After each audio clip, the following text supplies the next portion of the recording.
घरा नव्हता मला तिकीट द्या, मागणीसुद्धा नव्हती.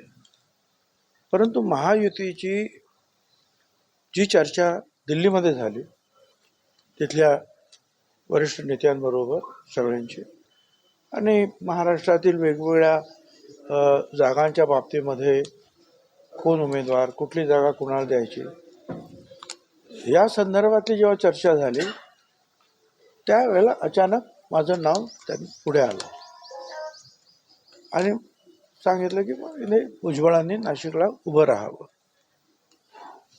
याची काही कल्पना आम्हाला स्वतः नव्हती. होळीच्या दिवशी आम्ही इकडे यायला निघालो होळीसाठी म्हणून मुंबईवरून नाशिकला.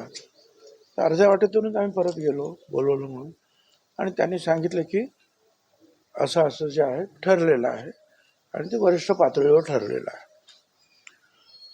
तर मी म्हटलं मला एक दिवशी विचार करू द्या, उद्या सांगतो.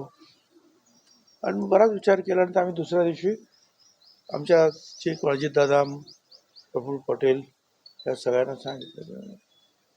त्या अगोदर मी फडणवीस यांच्याबरोबर सुद्धा चर्चा केली की बा काय आहे, हे खरं आहे का, असं काय. तो म्हणाले हो खरं आहे.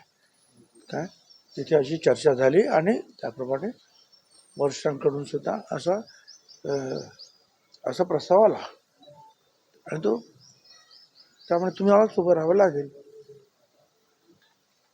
म्हटलं ठीक आहे. आणि मग आम्ही जे आहे चाचपणी तोपर्यंत आम्ही कोणाला सांगितलं नाही तुम्हाला. परंतु मग असं आहे की ज्याला उभं राहायचं तो 2-4-5 महिन्यापासून प्रयत्न करीन ना.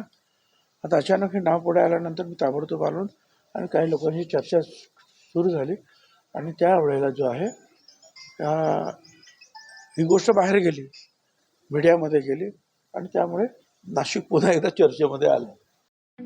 ठळक घडामोडींसाठी देशोन्नती न्यूज चॅनलला सबस्क्राईब करा आणि बेल आयकॉन प्रेस करा.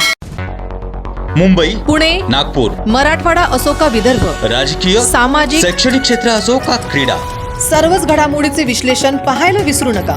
फक्त देशोन्नती न्यूजवर.